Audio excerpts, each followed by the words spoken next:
안녕하세요. 매일 아침 말씀 묵상에 오신 여러분을 진심으로 환영합니다. 2월 8일 화요일 다시 속지 않은 제사가 없고 용서함이 없는 죄에 대하여 어떤 세 가지 방법으로 히브리서는 설명하고 있습니까? 히브리서 10장 26절에서 29절의 말씀입니다. 우리가 진리를 아는 지식을 받은 후 짐짓 죄를 범한 적 다시 속지 않은 제사가 없고, 이 내용을 현대인의 성경에 보면 만일 우리가 진리를 알고 난 후에도 고의적으로 계속 죄를 짓는다면 그것을 속지 않은 제사는 없고라고 번역해 주고 있습니다. 우리가 분명한 하나님의 진리를 알매도 불구하고 고의적으로 계속 죄를 짓는다면 속지 않은 제사가 없고, 오직 무서운 마음으로 심판을 기다리는 것과 하나님의 뜻을 알고도 대적하는 자를 태울 맹렬한 불만 있으리라고 이야기하고 있습니다. 모세의 법을 폐한 자도 두세 증인으로 말미암아 불쌍히 여김을 받지 못하고 죽었거든 하물며 하나님의 아들을 짓밟고 자기를 거룩하게 한 언약의 피를 부정한 것으로 여기고 은혜의 성령을 욕되게 하는 자가 당연히 받을 형벌을 얼마나 더 무겁겠느냐 너희는 생각하라. 모세의 법을 폐한 자들도 두세 증인의 증인으로 그들의 죄가 확정이 되어지면 불쌍히 받지 못하고 죽임을 당했습니다. 하물며 더 놀라운 새 언약의 법은 얼마나 더 무서운 형벌이 있겠느냐는 것입니다.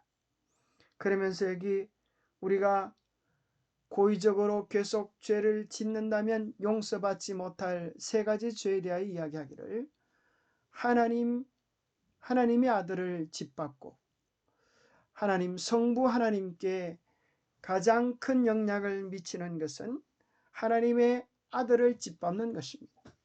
두 번째는 예수 그리스도에 대한 것입니다. 언약의 피, 우리를 위하여 당신의 모든 생명을 쏟아부으신 그 십자가의 사랑, 언약의 공로를 부정해 버린다면 그것은 얼마나 더 큰 죄입니까? 세 번째는 성령 하나님에 대한 내용입니다.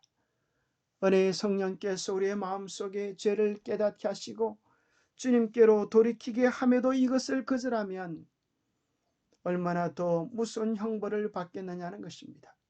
생각해보면 성부 하나님, 성자 하나님, 성령 하나님의 그 놀라운 구속의 사역을 우리가 부정하고 외면한다면 어떻게 구원을 받을 수 있겠느냐는 것입니다. 하나님의 아들을 짓밟는다는 것은 곧 예수님의 법을 거절하는 것을 가리킵니다.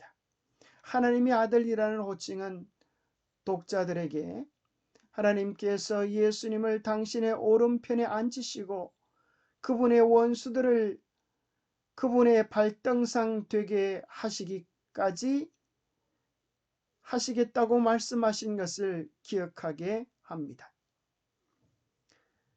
예수님을 짓밟는다는 것은 배교자가 예수님을 원수로 여겼음을 암시하는 표현입니다. 히브리서가 설명하는 문맥에서 볼 때 배교자의 삶 속에 예수님은 보좌에서 끌어내림을 당하고 대신 자기 자신이 그 보좌에 앉아 예수님을 발등상으로 삼은 것으로 이해될 수 있습니다. 이것이 바로 루시퍼가 하늘에서 하고자 했던 것이며 미래의 불법의 사람이 행하려고 하는 일입니다. 데살로니가후서 2장 3절과 4절에 보면 그 불법의 사람에 대하여 표현하기를 불법의 사람 곧 멸망의 아들이라 그랬습니다. 멸망의 아들이 하는 일은 무엇입니까? 곧 하나님의 법을 폐하고 자기의 계명을 더욱 높이는 것입니다. 하나님의 아들을 짓밟는다고 하는 것은 하나님의 계명을 짓밟는 것, 하나님의 정부에 대항하는 것으로 나타낼 수 있습니다. 두 번째, 언약의 피를 부정한다고 하는 것은 예수님의 희생을 거절하는 것을 이야기합니다. 하나님은 인류를 구원하기 위하여 당신의 아들 예수 그리스도를 주셨습니다. 로마서 8장 32절에 보면 이 아들과 함께 아까워서 주지 못할 것이 뭐가 있겠느냐. 예수 그리스도를 통하여 하나님의 모든 것들을 우리에게 주신 것입니다. 그런데 우리를 죄에서 용서하고 새롭게 할 예수 그리스도의 보혈의 공로를 거절한다면 우리에게 무엇이 남을 수 있겠습니까? 마지막으로는 십자가의 은혜를 깊이 깨닫게 하고 우리를 죄에서 돌이키게 하고 새롭게 하고 변화시키는 성령의 역사를, 은혜의 성령을 욕되게 한다면 우리는 어떻게 구원받는 주님의 자녀가 되겠습니까? 은혜의 성령을 욕되게 한다는 것은 매우 강력한 표현입니다. 헬라어로 욕되게 한다는 단어는 무례함, 교만한 오만함을 나타내는 표현입니다. 이 표현은 은혜의 성령이라고 묘사되어 있는 성령님과 현저한 대조를 보입니다.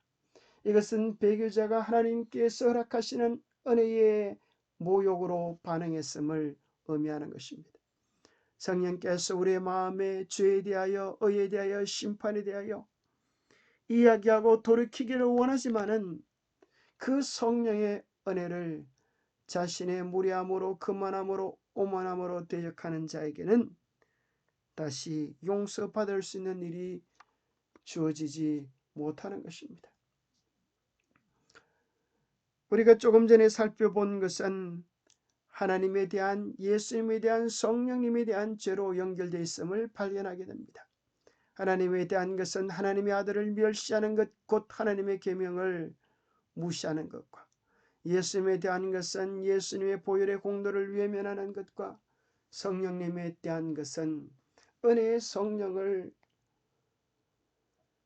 거절하는 것인데, 이 모든 것들은 다 지속적으로 반복되어진 죄 형태로 나타날 때 도무지 구원받을 수 있는 길이 없음을 이야기해 줍니다. 반면에 하나님의 마지막 참 백성들은 하나님에 대하여, 예수님에 대하여, 성령님에 대하여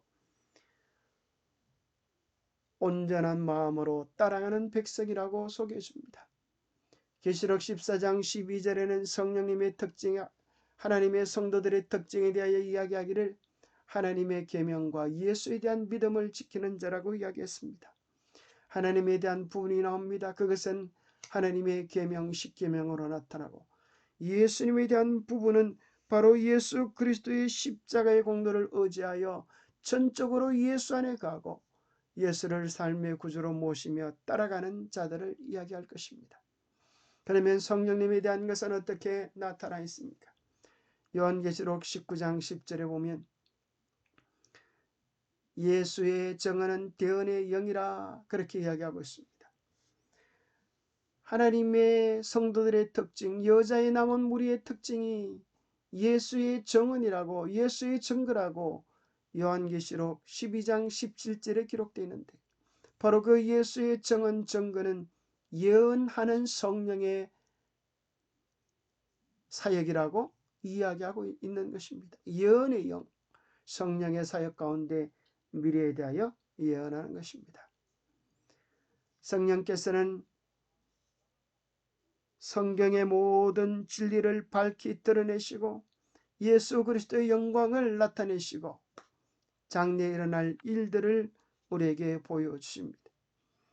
그래서 성경은 세 가지로 구분할 수 있는데, 과거에 대한 역사, 현재에 대한 체험, 장래에 대한 예언으로 나타나 있습니다. 특별히 하나님께서 신약 성경의 예언서를 쓰신 요한계시록의 서론에 보면 이 예언의 말씀을 읽는 자와 듣는 자와 그 가운데 기록한 것을 지키는 자는 복이 있나니 때가 가까움이라라고 이야기하고 계십니다.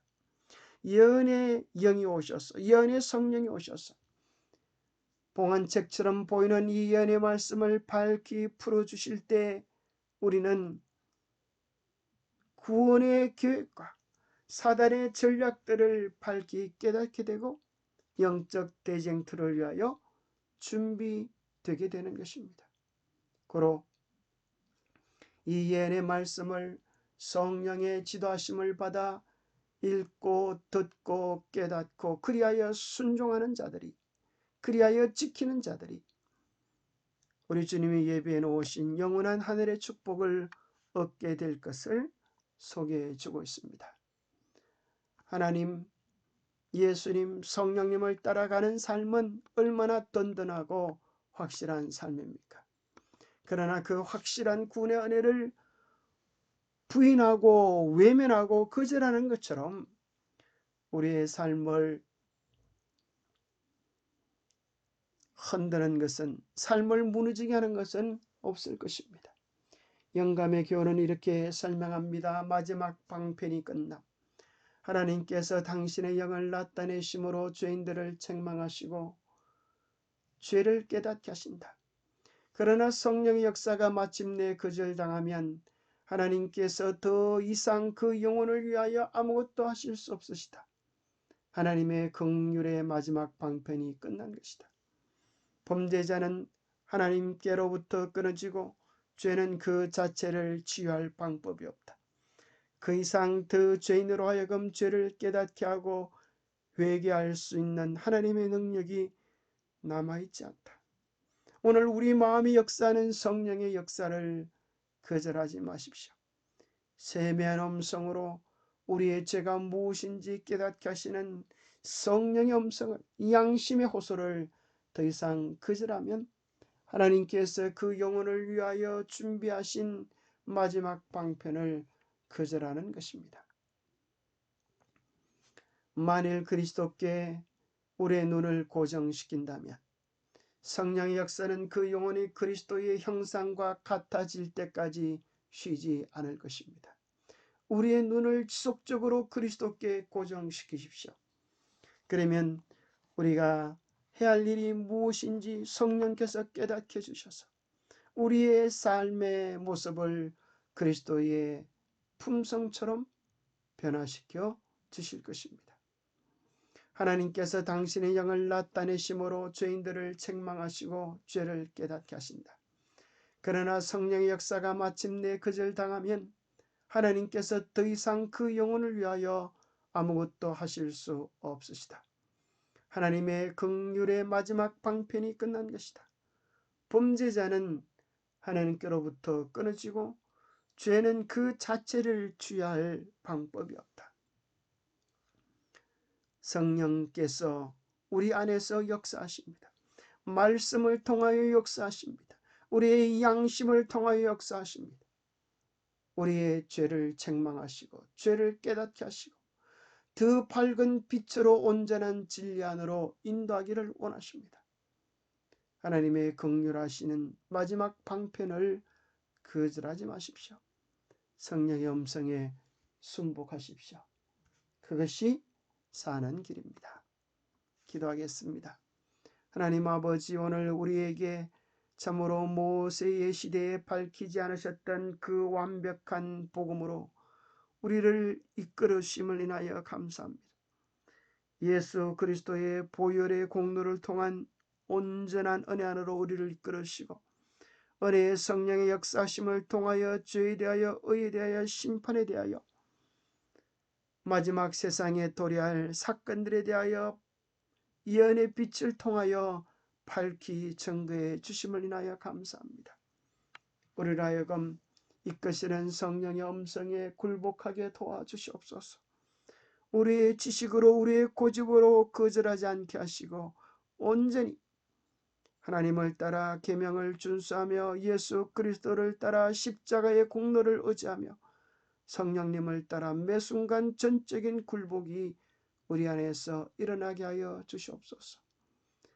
오늘 주신 말씀들 속에서 우리의 삶에 성령의 음성을 거역하는 주의 보혈의 공로를 등한히 여기는 하나님의 계명을 무시하는 그러한 죄가 우리 속에 있지 않는지 깊이 살펴보게 도와주시고 날마다 성령의 이끄심에 기꺼이 순종하는 절개 순종하는 참 백성들이 되도록 이끌어 주셨기를 우리 주 예수 그리스도로 이름 의지하여 간절히 간구하옵나이다.